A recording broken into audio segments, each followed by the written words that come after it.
Yep, we're back, basketball fans. Appreciate you guys for coming back in and joining us this time around. You guys know what this is, unless you've been living under a rock. Tate's Take, as you know, we like to call it the best, the most entertaining, the most educational, and the most informational basketball content on the planet in the form of a podcast. So I appreciate everybody for joining us. Make sure that you go and subscribe anywhere that you find your favorite podcast, that being iTunes, Google Podcasts, Spotify, Red Circle, Stitcher. We stream live on YouTube, as you know, if this isn't your first time, and we stream live on Facebook as well. So make sure that you go and follow along on social media at Tate's Take Hoops, TATESTAKEHOOPS, hashtag where basketball lives. So it's been a little while since we had done this, episode 50 now. Appreciate Seth Greenberg for coming on and joining us as well just the other day. And now I have another fantastic guest that I'd like to bring up with us. And I tease this a little bit. I had a ton of University of Kentucky fans and just a couple friends sprinkled around, and some family, of course, in the SEC region of college basketball and the sport within itself. You guys remember, you can always feel free to comment below with your questions, comments, opinions, suggestions, the whole nine. And without further ado, I want to go in and bring my first guest of the evening in here to the locker room. That would be none other than Buzz Baker, the NCAA senior marketing consultant and sportscaster of WKYT, the SEC Network, and the University of Kentucky Sports Network. Give him a follow on Twitter at Buzz Baker. That is at Buzz Baker. Buzz, top of the afternoon, or I guess good evening to you now. I guess this is kind of, I like to call it kind of like a safe haven, or just one of those sanctuary places to get away from all the rest of the madness that's going on everywhere else and talk about some good college basketball. Thanks for coming on with me today. Sounds great, Deshaun. How you doing? Everything good? I'm good, man. Outstanding. Thank you so much for asking. And you know what? I did some research, and I've been following for a little while already. Anyway, I said I got to bring Buzz in because I got a lot of people that got questions and they want answers to the University of Kentucky and exactly what's going on there. 2-game win streak, just got a win yesterday at home against Vanderbilt. If you had to kind of sum it up from what you've seen over the course of the season already for Kentucky, where's this thing going? What has been some of the biggest reasons for why we have seen what we've seen from UK so far? Well, I think one thing, obviously, if you follow the decade plus that Cal has been here at UK, he's had a way of doing this, year after year, in terms of taking all these young guys and getting them together and everything. But there's a lot that goes into that. He's done everything from taking, they can take those overseas trips sometime. The first one he took was he went up to Canada. So we were able to drive there from Lexington. So it wasn't really overseas, but it gave him an opportunity to see some guys. You had all that preseason practice. You had individual instruction. Then you had regular practice. And you didn't have any of that really in COVID this year. And so I think what's happened since, Cal's first class of, John Wall and DeMarcus Cousins and some of those guys, what you've had happen as well is, depending on what goes on with recruiting, is that like some of these guys on this team, like Devin Askew, their guys have reclassified. So you not only got guys that may be one and done, you got one and dones that are a whole year younger. And as you know, there's a big difference between a 16-year-old and a 17-year-old and a 17-year-old and an 18-year-old. So I think what happened, all that aside, and I'm not making excuses, but, they did that and they didn't have exhibition games or blue-white scrimmages or anything like that. They didn't. They weren't able to play an NAIA school or two before they got into their schedule. We've seen years where, say, Duke has played, 8, 9, 10 home games before they ever played an away game. They've gotten into conference before they played an away game. So you've got a young Kentucky team here that did not have a lot of time to mesh together. They had a really difficult schedule, and they just had trouble putting the ball in the basket. And they've kind of got that figured out a little bit over the last couple of games. I'm curious to know who the guy is that's like, all right, you know what? Enough is enough. I'm sick of this. This can't be the way. This isn't the Kentucky way. Wearing that Kentucky blue, that pride, that big blue nation, and just everything that comes along with that type of a blue blood program, coming out of a timeout, coming out of a huddle. Who's the guy that's rounding these guys up, rounding up the troops, saying, you know what? I'm sick of this. Are you guys with me or you're not? Because this has to change. Who is that player or players? You know, it's funny. That's the thing too. You know, a lot of programs have those players, you know, that are 4th or 5th year seniors. That's not the case at Kentucky. It never is. So what you had some guys that tried to do that. You had a couple of the young guys that tried to do that. I think you had Terrence Clark before he suffered an ankle injury that tried to do that. Then you had a guy like a Davion Mintz who was like, what, the 6th man.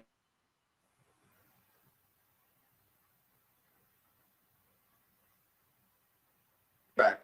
So you had Davion Mintz who comes in and who tries to be the old man and the leader. You got a guy like Olivier Sarr, you know, who played at Wake Forest last year, who, even though this is his first year in a Kentucky program like Mintz is a graduate transfer, he's kind of been that guy. But, you know, I don't think there's anybody that's been there that, you know, really has been in that kind of position. They just needed to stick the ball in the basket. And that happened at Mississippi State on Saturday night. You talk about Kentucky being a blue blood program, but, you know, like all great programs, they've had Kentucky fans have had a special affection for kids that grow up here in the Commonwealth. And there aren't that many that play for Kentucky. But Dante Allen is a kid, a guard who's 6'6", who was Kentucky's Mr. Basketball, even though he only played like 5-6 games of his senior year before he was lost to a knee injury because of just how incredible he is at scoring the basketball. And so he injured that knee. He was fighting back from that knee injury. And then on the way to rehab, he was involved in an automobile accident. And so he lost even more time. And so he was out all of last year. And we kept hearing reports, and, you know, we get to see practice once in a blue moon, you know, and there hadn't been a blue moon this year because of COVID. And so we kept hearing reports that this guy is shooting the lights out. And so Cal gets tossed on Saturday night, and then Allen comes out and hits like 7 of 10 from the field, 6 of 9 threes. And I mean, it just changed everything. And they beat Mississippi State in double overtime. And even though he didn't have that kind of night last night against Vandy, he was able to hit threes. He was able to hit shots inside the circle. But what he was able to do is the defenses had to know where he was. So it opened the court up for everybody else. So he's been the difference maker, no question, in the last week. I'll say this much, and this is just one thing that I've always been curious of as to how this works. I don't think it's a secret that Cal goes about recruiting his one and dones and so forth. And I'm just kind of curious to know, with it being a program that is known for hanging national championship banners and national championship banners only to an extent. It's a fan base, though, that believes in that, but Cal has this way of seemingly being about his recruits, and I'm not mad at him for wanting to make sure that his players' families are fed and things like that. How does that sit with the fan base that you're winning the recruiting battle, but not necessarily hanging the national titles? Well, it's a nuanced sort of deal. I mean, I think if you listen to what he's saying that if I do this and I get these kids, we're going to hang these banners. Now, that's not the way some people interpret it, okay? And like the poster that's behind me. I mean, the last one was in 12. I mean, you know, I mean, even though they hang as many as anybody in college basketball, especially in the modern era, it is so incredibly difficult to do. And Kentucky fans will tell you, and Cal will tell you, that they feel like they've left 2 or 3 on the table, you know, since he's been here. But I think what he is in essence saying is, if I get those players, because the scenario when Cal came here, Tubby Smith, of course, you know, left, and there was a murmuring in the fan base about the fact that, you know, Tubby is this great guy. He does an incredible job of developing players, but when are we going to get in on some of these really top recruits like some of the other programs are? And so that's what Cal did immediately when he got here. And, you know, sometimes it comes together and sometimes it doesn't. You know, it looked like in 2014 they were done. And, you know, they all of a sudden put some stuff together with a bunch of guys. And that's one that people, after they made that run, I mean, they were like on the edge, you know, a week or 2 before the tournament. There was a legitimate discussion about, are they going to make the tournament? Are they going to have to win the SEC tournament to make the tournament? And he got them turned around then. And, you know, then they had the season where they should have been unbeaten and end up losing. And So it's been all those different things. But I think, and I've said this before, I think Cal is as perfect a fit for Kentucky in basketball as Nick Saban is for Alabama in football. Now, they go about things two entirely different ways. Mm-hmm. But I remember we were down at the SEC meetings in Destin after Cal won it in 12. And he basically just badgered Saban for about a day and a half. He said, man, can I get 30 minutes with you? I want to talk with you about how you handled your team after you won the championship. And so they're present, Cal's got over 1 million Twitter followers. Saban doesn't have Twitter. I mean, their presentation is different, but at the end of the day, their principles and what they believe in and the way they've stood by it, those are the things that work for both of them. You talked about Kentucky and Coach Calipari after they won the national championship. Now, I want to be clear about something. We only do 110% here on this particular program, but when you mention that, I don't want to trash them. However, this year kind of has somewhat of a feel or similar vibe to the way that the year after the national championship year went. 2013, I know about the Nerlens Noel injury. You lose in the first round of the NIT to Robert Morris. Is that somewhat spot on? I mean, obviously they can turn things around. They're 2-0 since the new year. Is that something that you kind of expect for them to be able to turn it around? Because next thing you know, I got a feeling they're going to string together quite a few, probably 4 or 5 straight games, and everybody's going to seem like they forgot about Kentucky's losses, and it'll be brought back to the forefront of how now they're winning. And I can only imagine some of the very entertaining things that Cal will have to say at that point about how everybody counted them out. What is your take on what Kentucky will look like going forward from here? Well, I mean, what they've done to this point has been kind of historic, and not from a good standpoint either. I mean, the last team to start 1-6 and make the tournament was Cal's buddy Rick Barnes when he was at Texas in 98-99. And they started out 1-6. Then I think they went like 12-3 in the Big 12. And then they won the tournament and got into the NCAA tournament. So a lot of people are saying, is that what Kentucky is gonna have to do? There are so many things that could happen because of games being canceled. We've had Villanova now shut down their next 3 games or whatever. So you're going to have some weird records and stuff out there. And it's going to be really challenging, I think, for the committee. You're still going to have those automatic bids and everything. If you're on the committee and you can't, and they're talking about your team, you can't be in the room. But UK Athletics Director Mitch Barnhart is the chair of the Division I Men's Committee this year. So that will certainly help from that standpoint. But not only can they not afford to lose games, they can't afford to lose games on the scoreboard, but they can't afford to lose games because of COVID. Now, Kentucky has done a really good job with their protocols and everything from the standpoint that, at least in terms of football, UK and South Carolina were the only 2 SEC teams that did not lose a game because of COVID or have to change a game around or anything. And so, a lot of people, as we still try to figure out what the heck's going on with this virus as the vaccine rolls out, everybody is much more suspect of what's going to happen because they're playing in enclosed places where they can't spread out as much as opposed to being outside. But listen, they're playing with a really thin margin right now. There's some good things that are happening. They're still without Terrence Clark, who's got the ankle injury. The only guy that played 8 minutes last year, Keon Brooks, is still out with a lower leg injury. That's right. And the whole key for the healthy guys, I think, is going to be whether they can get BJ Boston going the way everybody thought he'd be going. I mean, he's a consensus top 5 recruit. Yep. And, I don't have the stats in front of me from last night, but the 3 games previous, he was shooting like about 35% from the field. But he had gotten 16 rebounds in those 3 games. He had continued to make hustle plays and do the things you ought to do. But you can tell it's kind of weighing on him. And if you get Dante Allen going like he has, keep him going. You get BJ Boston going, and you get some guys back who are healthy. This team's got the opportunity in the SEC to put together a run. They go to Florida on Saturday, and we know how their season has changed. And thank goodness young Johnson is good. the player of the year who went down and, passed out on the court. He's back with him on the sidelines. He's not going to play, but that has totally changed the trajectory of the Florida team. And so Tennessee, I think, was thought to maybe be a consensus number one almost in the SEC, but they've gotten knocked off. And then Kentucky in the SEC Big 12 Challenge, everybody thought it'd be a competitive game, and all of a sudden they pulled Texas.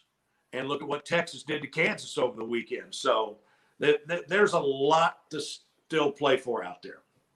I want to ask you this real quick while we still have you.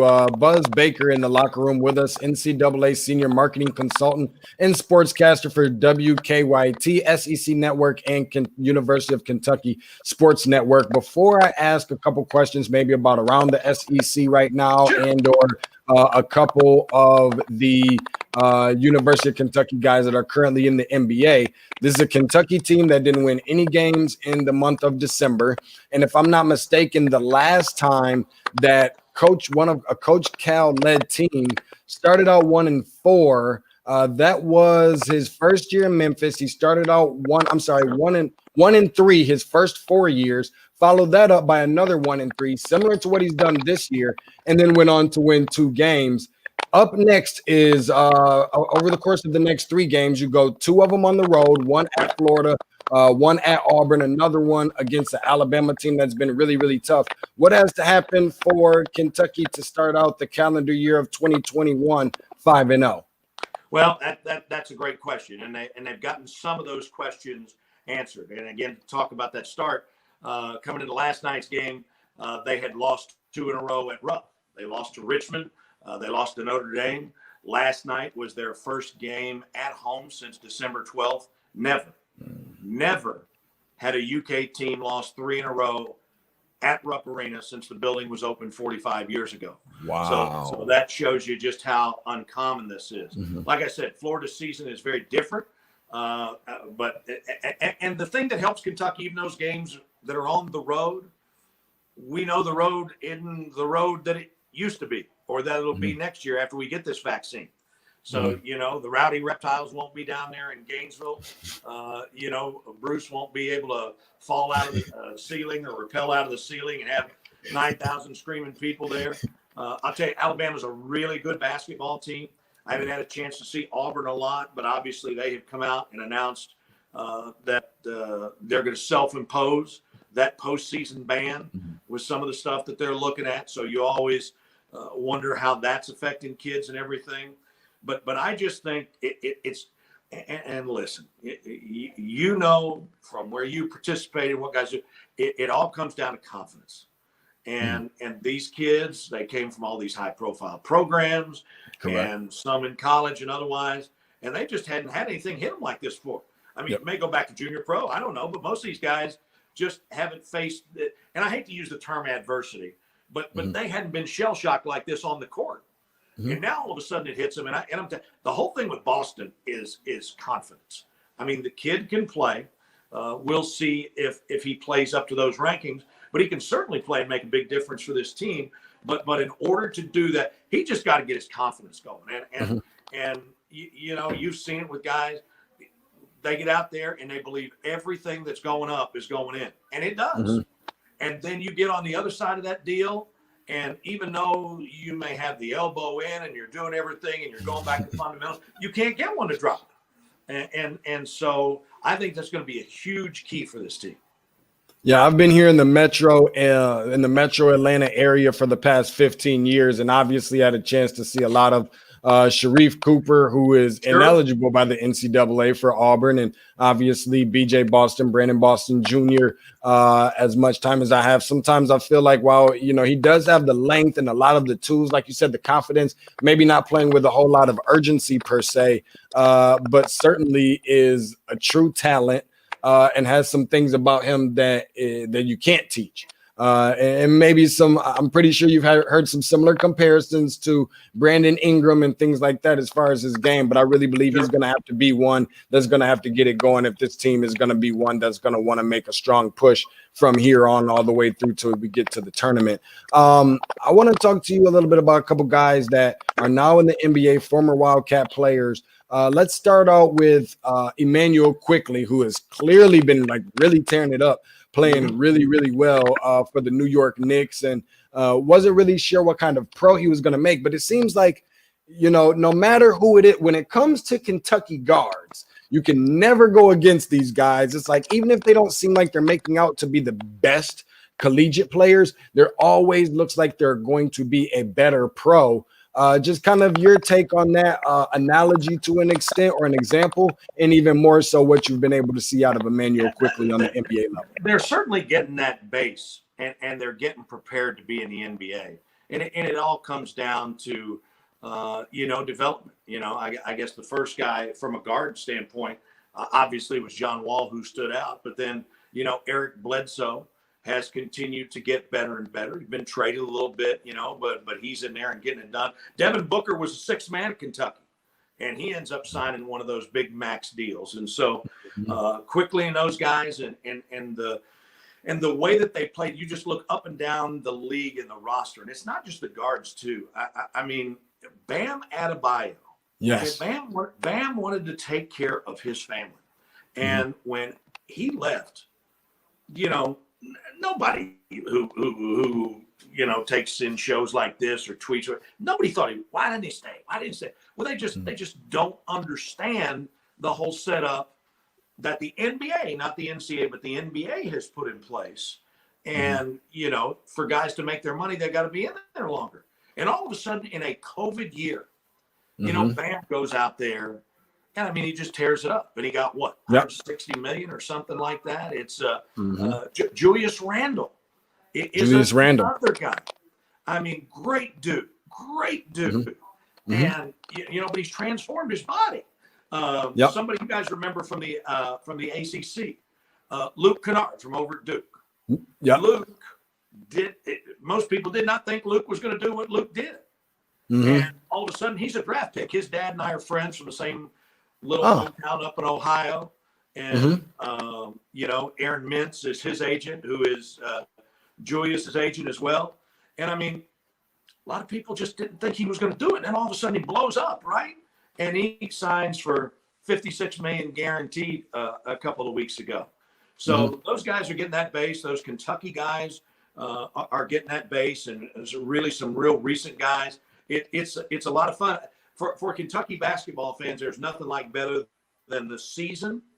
But one of the things in COVID, when everybody was locked down, and the NBA season and the playoffs were in the summer, I mean, it gave them a chance to watch a lot of those guys, a whole bunch.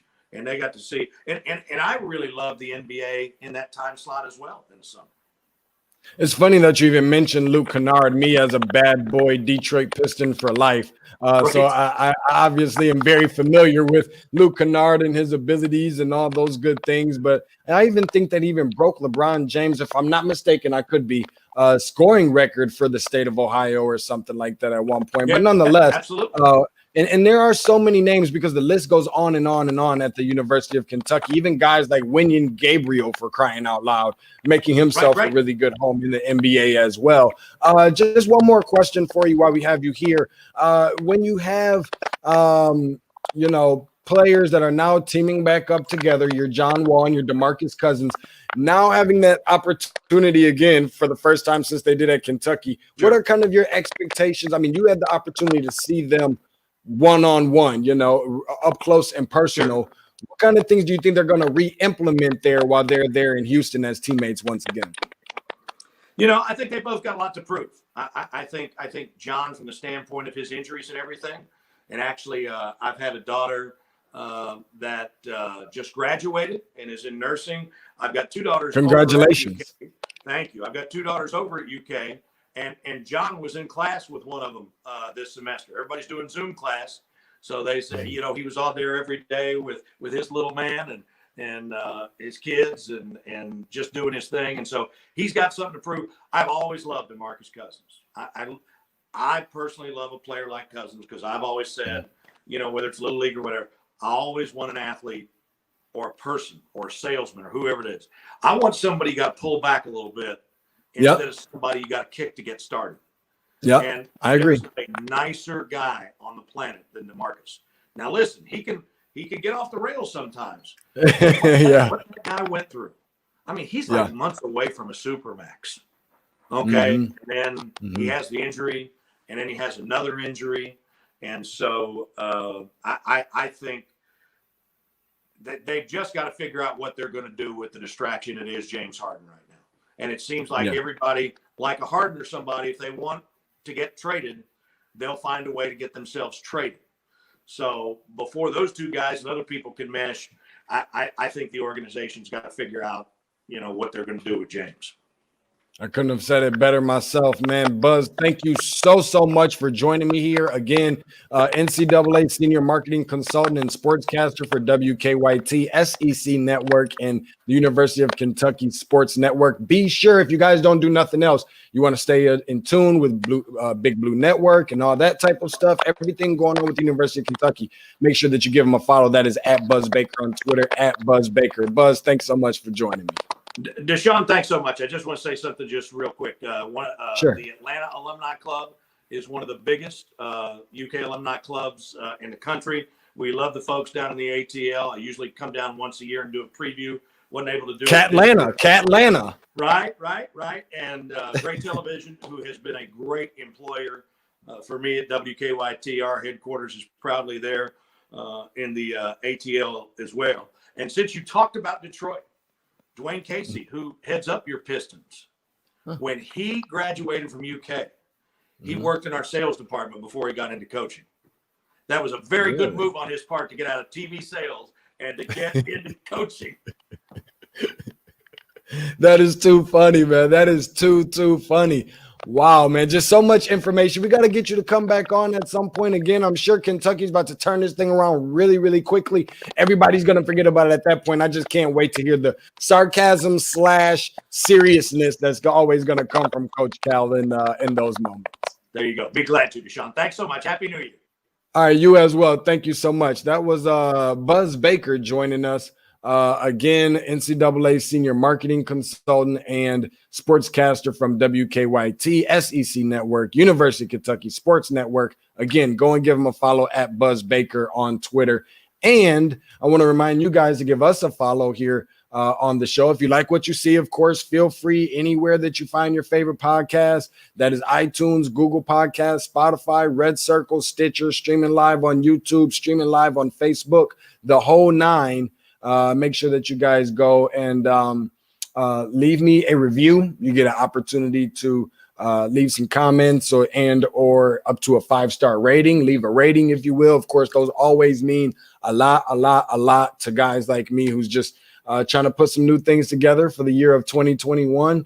And I call it 2021 Savage. I guess it's just my own little way. My dude Iron Mike Dyson kind of let me borrow that one for a couple of minutes, for a couple episodes, if you will. But make sure you go and give a follow. Tell a friend if you have, family, friends. Everybody knows someone that loves basketball. Let them know about the podcast, and don't save it for your local barbershop, and don't save it for your local sports bar. You have an opportunity to allow your voice to be heard. Always going to get some really, really good content. At least I like to think so here on the best, the most entertaining, the most informational, and the most educational basketball content in the form of a podcast right here at Tate's Take. So if you're not really sure how to do it, whether you got the Android and you don't have the Apple phone, or you got the Apple phone and you don't have the Android, or whatever the case may be, we're streaming live all over the place. Please make sure that you go tell a friend, a family member,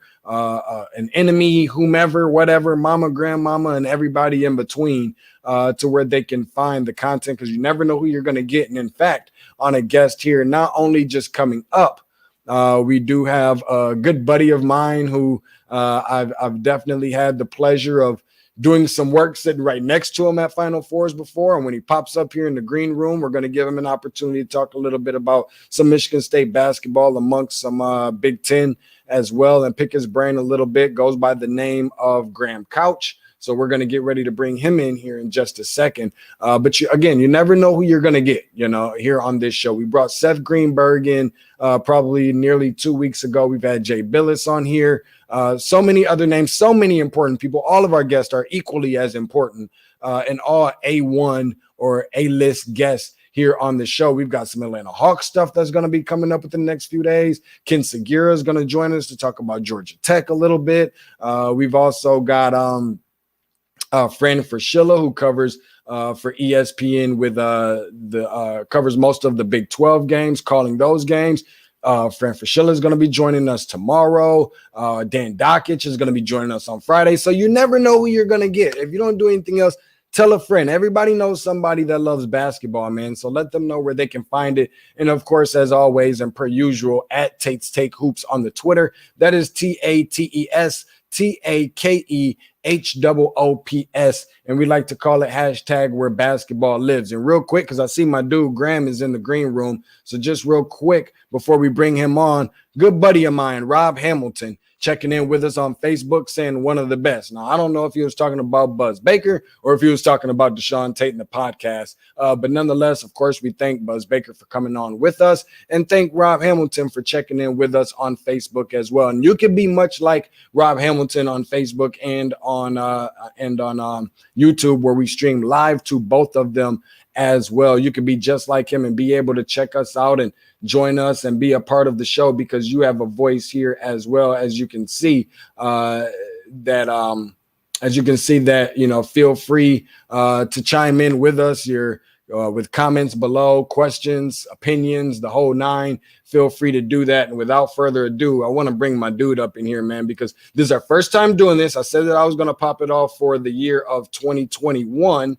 And that is our Victory for MSU segment. So it is our first time, and what other person better to have on the show with us than my dude right here, man, Graham Couch, a show host. Catch him on Couch in the Room. What is that, Monday through Friday, 1 p to 2 p Eastern? Yeah, we're doing Monday, Wednesday, Fridays right now. Monday, Wednesday, Friday, 1 to 2 p. That's Eastern Standard Time. Couch in the Rube, and also a columnist for the Lansing State Journal. Check him out on Twitter at Graham Couch. Again, at Graham_Couch. That is at Graham_Couch. G, what's good, man? How you doing? It's good to be on with you, man. The city misses you. How you doing?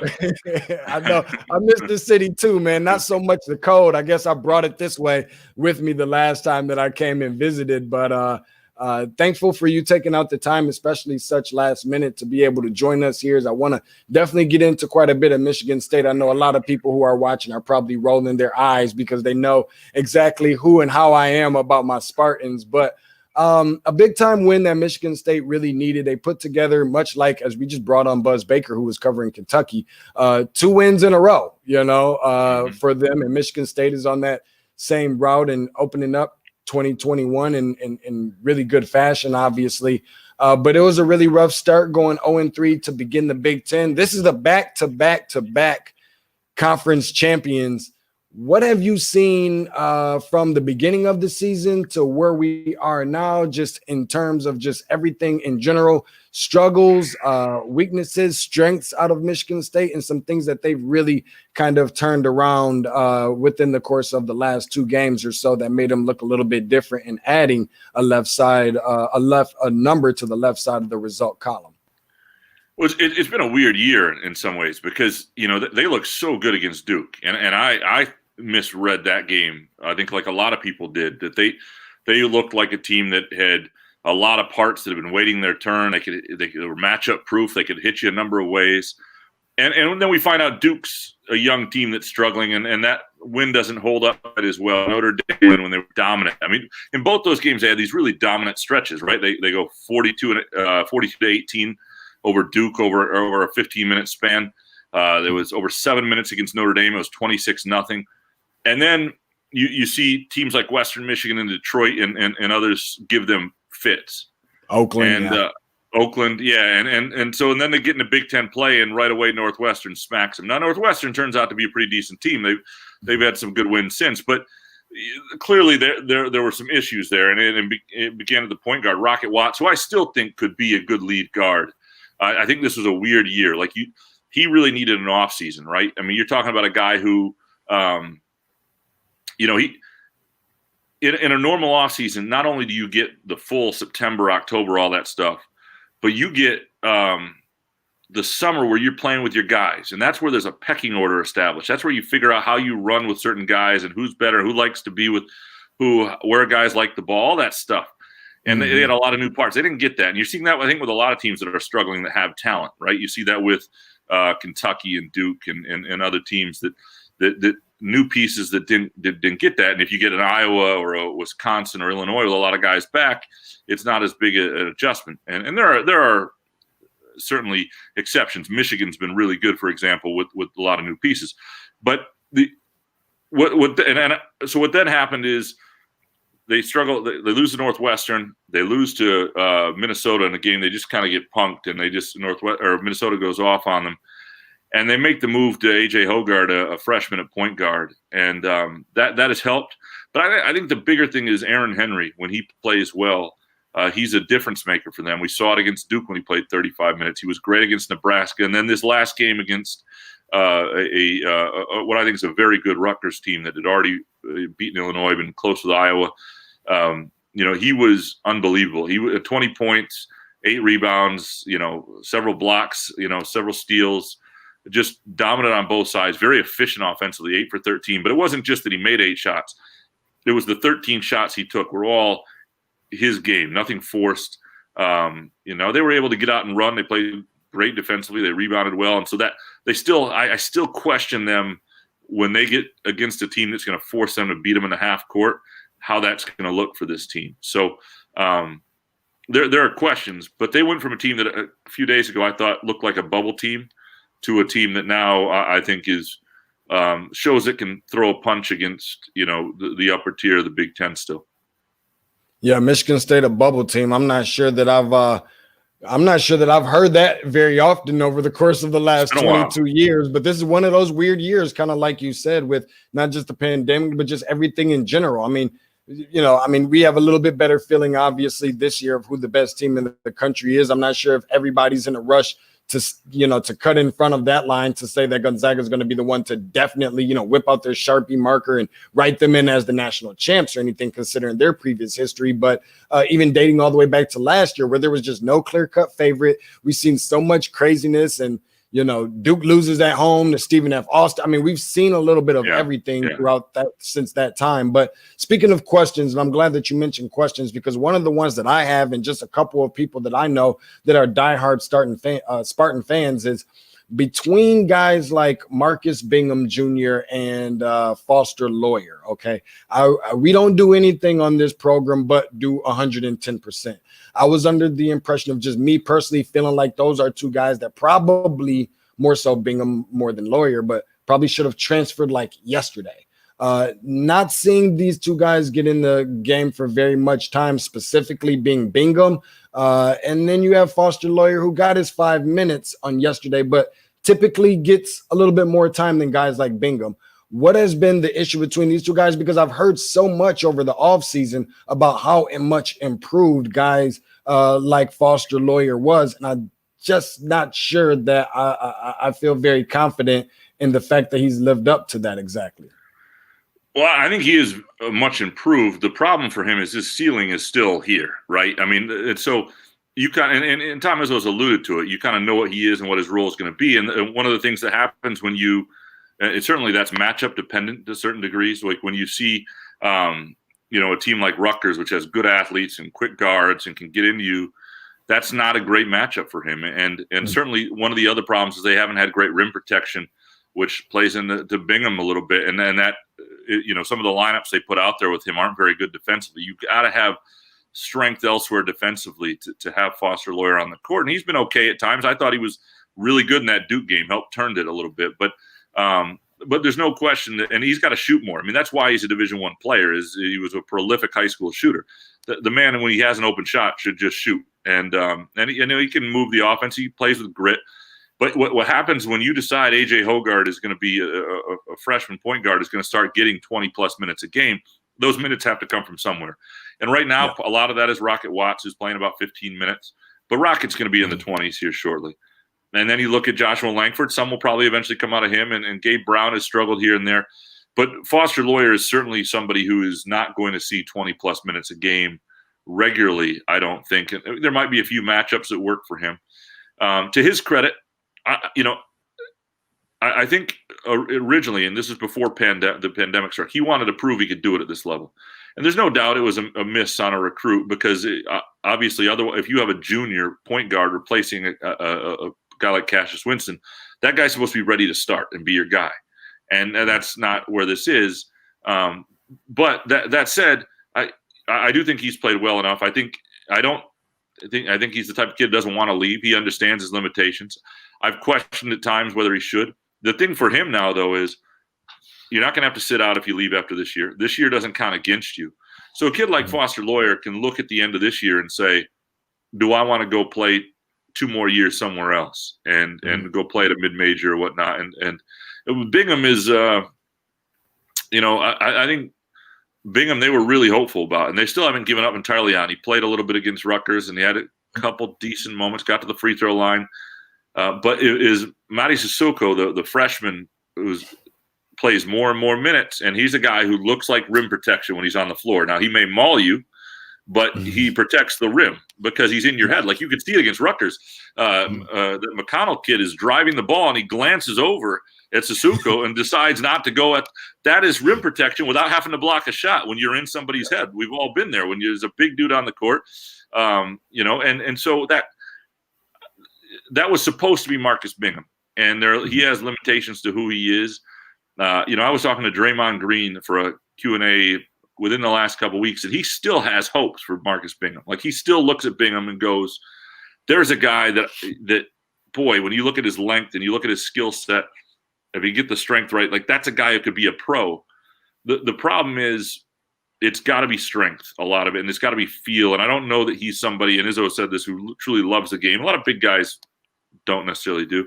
But the other thing, he's just not that quick. And so he's got to be somebody, he's going to have to guard fives. And for that, he's going to have to be stronger and more tenacious. And between him and Julius Marble, whose playing time has gone down as well, my guess is both.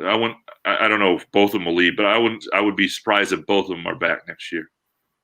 Well, it's funny you say that, and I'm glad that you mentioned something about sometimes questioning that love for the game or whatever, what have you, specifically within the big guys, because guess what? The reality is like it's almost as if you're a big guy, you go play basketball. You know what I mean? Like that's what you do. You're 7 feet tall. There's nothing else for you to do. You're going to go out there and you're going to play basketball or hang billboards or something, but basketball is going to be the way for you. I would imagine they make a lot more money that way. This is quite the rotation. I mean, we've heard some conversations about Tom Izzo and rotations and having to figure out some of these things and so forth. I mean, I've always been the guy that's felt like Gabe Brown's it's up to him to put it together. I think he's the best player on the team. I'm just not sure that he's willing to get down and in there defensively. There's athletic ability, probably the best pure shooter on the team, but he doesn't always show it. I mean, then you have to make room, like you said, for guys like Malik Hall and who can help win you some games as well. And, I'm trying to think of the other guy who you just mentioned about Marble and Sissoko getting some time as well. Like, where do you think things are at in terms of this rotation? How many guys can he afford to play? Because listen, majority of the teams of Michigan State, not saying they will do it this year or not saying that they won't, but in most cases, the years that Michigan State goes to make long runs in the month of March, it's him going very deep within his lineups. Where exactly do you think that Izzo is with some of the lineup shakeup / minimizing minutes between guys? Well, yeah, Gabe Brown has undoubtedly been a little bit of a disappointment. This is his junior year, right? This is a performance year, and he's a shooter. He should be a guy. He's a guy, and the difference between a guy who can make shots and a shooter. Aaron Henry is a guy who can make threes. He is not a shooter. Correct. Gabe Brown and Foster Loyer are shooters. And there's a shooter. The 3-point line can be 25 feet, 19 feet. Doesn't matter. It's just a suggestion. You're a shooter. You're in the zone. And so that's Gabe Brown has not shown that. Eventually, you have to make shots. And so I think that's a part of it too. You've got to make shots in big moments and step up and do that. The other thing though is, I think that defensively he gets lost way too often still. And I did a little bit of an analysis where I took this was before the Minnesota game.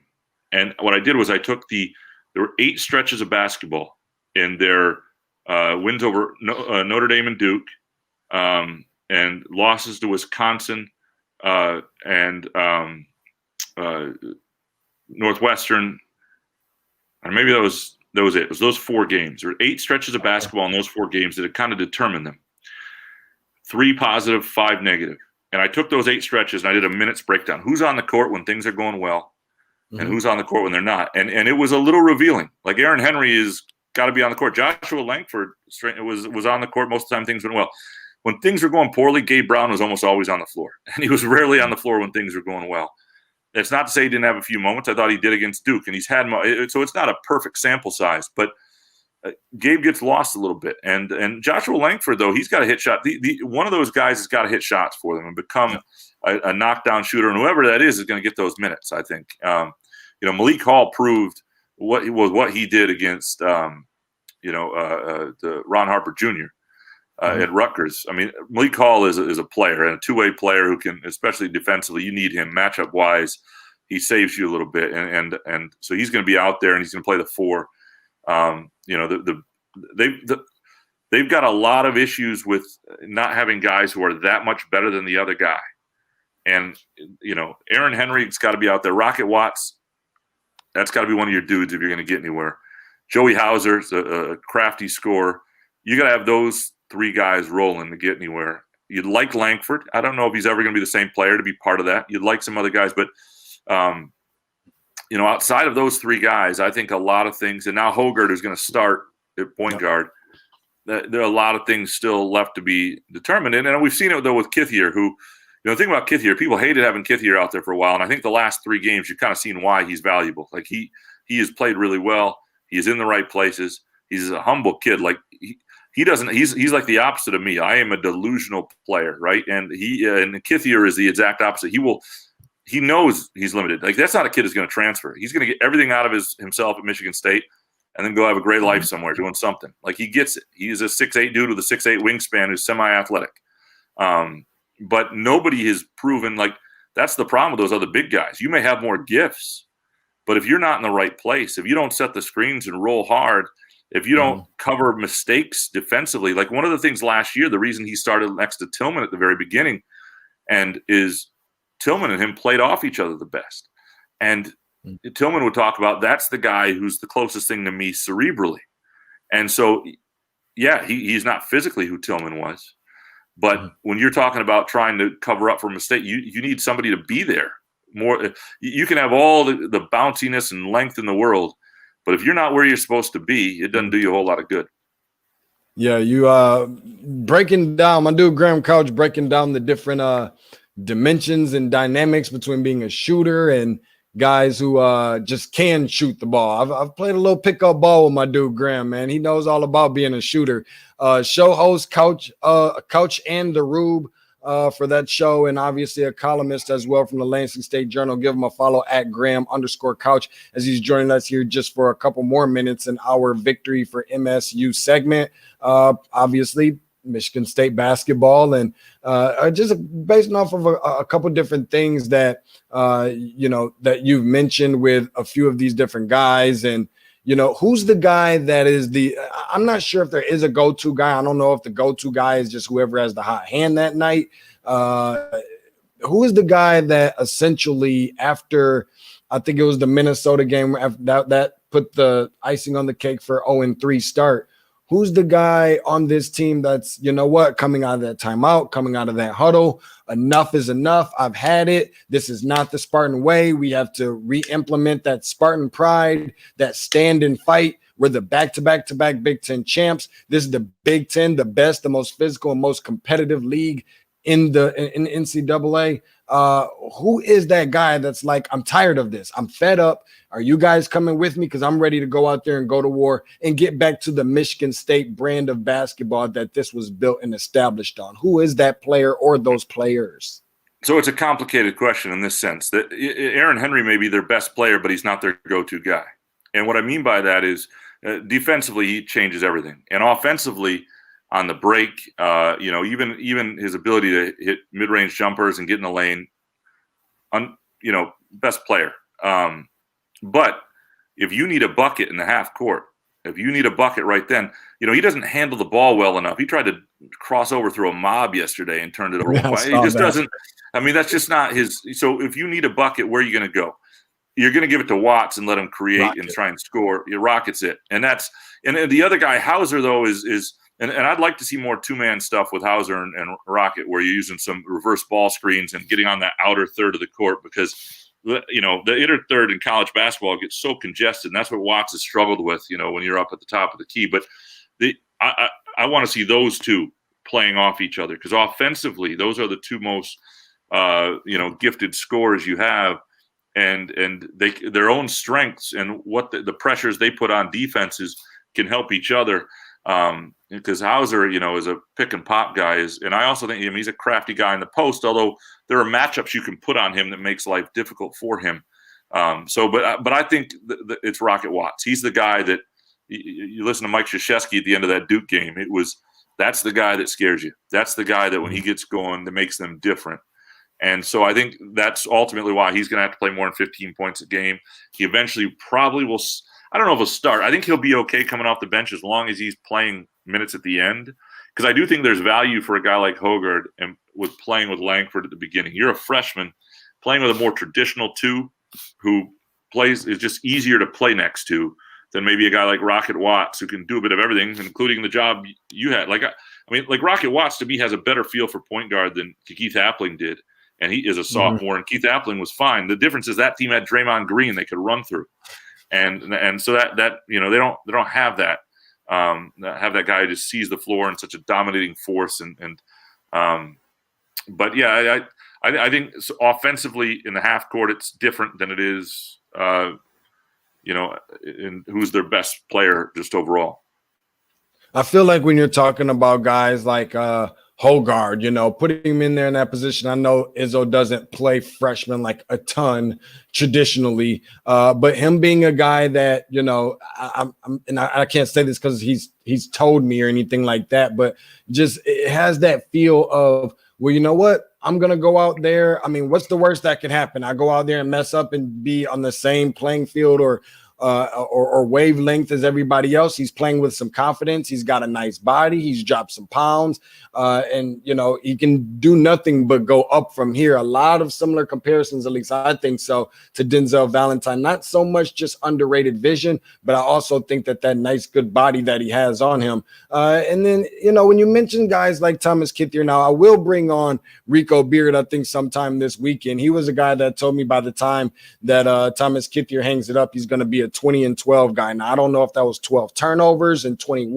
fouls or what, but I will say enough to say that that's one of the concerning things about me with the starting lineup. And I'm sure a lot of people feel the same way I do. Not trying to challenge Izzo. He's the Hall of Famer wearing the gold jacket, not me.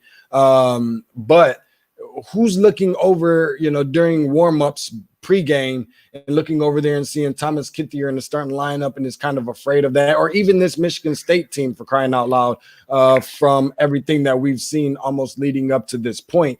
But even more so when it comes to guys like Rocket, I feel like sometimes he kind of makes it difficult on himself intentionally. It's like if he's wide open, sometimes he won't make the shot.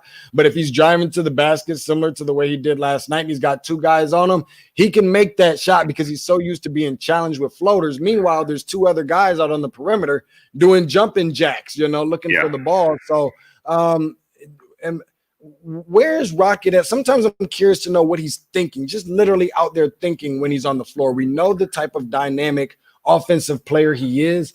Defensively, what does he need to be, or what do some of the other players on this team need to be? Because I'm not sure that they're all locked in physically or locked in mentally the way that we've seen some of the other Michigan State teams.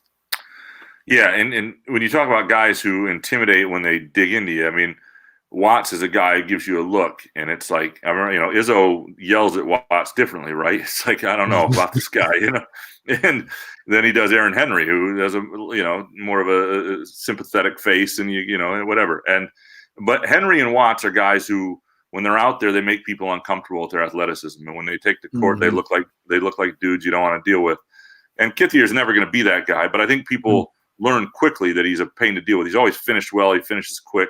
You can't have too many guys though on the court who don't intimidate you. I think there's something to that. I mean, we've all been in games where you step up and you go, these guys, and sometimes that plays out that they're really good. Sometimes it doesn't, but it definitely has an impact on the beginning of games. When Watts is thinking, it's a problem for him when he's overthinking out there. And he's not a stupid kid. He's trying to play a position that he's trying to do right. He studied Cassius Winston a ton in the offseason. And that's not who he is. And, part of it is being, there are things Cassius couldn't do that he can do. And so, you got to, he has decent point guard instincts. Well, not instincts, that's the wrong word, skills. His instincts are not as a point guard. And so that's a challenge for him. And again, he didn't get the proper time. There's an argument to be made that MSU should have just ridden with him with the get-go and said, you're playing 33 minutes, 34 minutes a game at the point. We're going to live and die with it. And until you get this down, don't worry about it. And instead, he's looking over his shoulder at Lawyer and that sort of thing. So I still think what will be very interesting to see is when you get in games in February and March, and it's down the stretch, there's 6 minutes to go, and it's tied in Big Ten play and then NCAA tournament play. Who's on the ball? Who's on the court with the ball in their hands? And there's a part of me that we'll see if it's Hoggard, we'll see if it's Watts. And Watts will probably be on the floor too, but there's a part of me that thinks it won't be Hoggard. We'll see how far along he gets. I like his he's got a below the rim build and understanding how to use his body. He's fairly quick. I think he's quicker than Denzel was in certain ways, but they're a little different. Denzel is a little taller, but I mean, I think he's a nice player with a good feel for the game, and he's what they needed, because when he's out there, they look sure of themselves, and that wasn't happening. We've all played, and I bring everything back to pickup ball, but basketball is basketball, right? I mean, so we've all played with guys who are running the point because they're quick, but you don't know what the hell they're seeing. They're not point guard. Yeah, they're not point guards. That's me, bro. Yeah, that's me. So, and like, there is a moment where I come off and I post up, and I need the ball right then, or I come around the screen. I need the ball right then. I need it here. And if you miss that point, my confidence goes down. I become a lesser player, and then you're not helping the team. Point guard is about making the people around you better than they are. That's what I've always thought it is. And that becomes in creating for them, but it also becomes in creating their confidence and knowing the best parts of their game and how you maximize those and how and I don't think Watts was doing that very well for this team. When I watched that Minnesota game, they looked like they had no idea what they wanted to go to in the half court. And he looked like he had no idea how to get them to anything. And they're playing in this middle third. And the other thing that always happened in Michigan State, Tom Izzo was in the Hall of Fame for his defense. Dwayne Stevens will one day be a head coach because he is as smart defensively, and that sort of gap, help, elbow, defense they run. And a guy like Dane Fife comes from Indiana, motion. They don't. None of these guys have that background. I mean, they ran into it and they found it where they were in ball screen after ball screen with Cassius Winston for 2 years. But this isn't what you'd call. They don't have the Jim Boylan on their staff they had years ago, where you look and you say there is an offensive guru, so to speak, who can take what they have and let's figure it out. And so I think sometimes those things offensively for this, this staff and this team take a little bit longer. My last question for you before I get you out of here, Graham. Who is the best team in the Big Ten, and who will win the Big Ten regular season this year, in your opinion? Yeah, it's a good question. I thought Wisconsin for a bit, and I still think they'll be there because they got Me too. four 25-year-old dudes. I mean, it's like a BYU team, but the Big Ten level. And they've got guys who are just below. And I mean, I think the Micah Potter kid may play in the pros, but they've got, and maybe the stretch four, but they've got guys who are kind of below the NBA level, but really good college players and had to stick around a long time. I'm curious to see Michigan more, and because they've been impressive in a lot of ways, not just Hunter Dickinson, but the guard position, they've been better than I thought they'd be. Illinois I like, but I don't know that they'll be it. Iowa, I still, to me, and we'll see if they can get past the February swoon under Fran McCaffrey that they always have. And I think defensively there's still some issues, but they've got the best player in the Big Ten and Luka Garza. Yeah. They've got a great wing and Wieskamp. They've got veterans in the backcourt. Defensively, I question them, but if Iowa's ever going to do it, it's this year. So if I had to make a pick right now, it's Iowa. You buying stock in Gonzaga to cut them down? I like them a lot. I don't, if you give me Baylor, Gonzaga, or the field, I would take the field, and especially in a pandemic year and you don't know what's coming down the pike. It's a one and done sort of scenario, but they're the best team I've seen so far. Yeah. Same here. Thank you much. Graham Couch, man. Show host, Couching the Rube. Check him out. Make sure that you go and do that, man. Monday, Wednesday, Friday, 1 p.m. until 2 p.m. That is Eastern Standard Time. And also, don't forget, he's a columnist as well for the Lansing State Journal. By the way, I am making it official. I hope that you find it in your heart to forgive me. Charge it to my head and not my heart that I didn't find you coming around those curls or anything like that when we were playing some pickups. So, I remember that. Don't get me wrong. I will hold it against you forever. Man, make sure you guys give him a follow at Graham_Couch, at Graham_Couch. Thanks, Graham. Appreciate it, Sean. Take care. No doubt, you as well. That's Graham Couch, man, joining us again, columnist for Lansing State Journal. Does outstanding work if you're right there within that Lansing area, mid-Michigan area as well, or just nationally.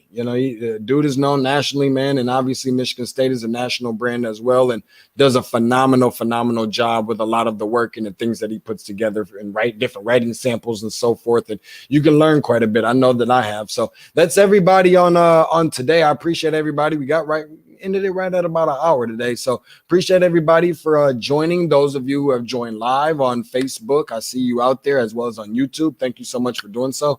And those of you who are going to join, and make sure that you're subscribing in the near future. And I'm always overly thankful and grateful, appreciative of that. Remember to go and subscribe anywhere you find your favorite podcast: iTunes, Google Podcasts, Spotify, Red Circle, Stitcher, streaming live on YouTube as well as Facebook. Please subscribe. Tell a family member, tell a friend, tell your mama, grandmama, tell an enemy, tell anybody and everybody in between. That also follow along on social media at Tate's Take Hoops, TATESTAKEHOOPS, where basketball lives. To what I like to call the best, the most entertaining, the most educational, and the most informational basketball podcast, basketball content in the form of a podcast. So leave me a rating, 5-star rating, 1-star rating, whatever you feel that it is. If you'd like to see more of this, just make sure that you're sharing along and hopefully putting some new things together in addition to the Victory for MSU segment that we'll do at least a couple times a week, bringing some different people on, talking about Michigan State basketball and so forth. And don't forget, Fran Fraschilla tomorrow, announcer, sports broadcaster, calls a lot of games, play-by-play, color commentary, things like that out of the Big 12. That will be on tomorrow on Thursday. We got Dan Dockage coming up on Friday. So a lot of really good things in the works. And if you love it, man, just make sure you drop a note or make sure you let somebody else know to subscribe. Everybody loves basketball, and don't save it for the local barbershops and the local sports bars. So, if it's 94 feet long, 50 feet wide, and all the rest of the dimensions, you guys know what it is. Remember that you can always find it here. Appreciate everybody, and I'll see you guys sometime within the next 24 hours or so. Later.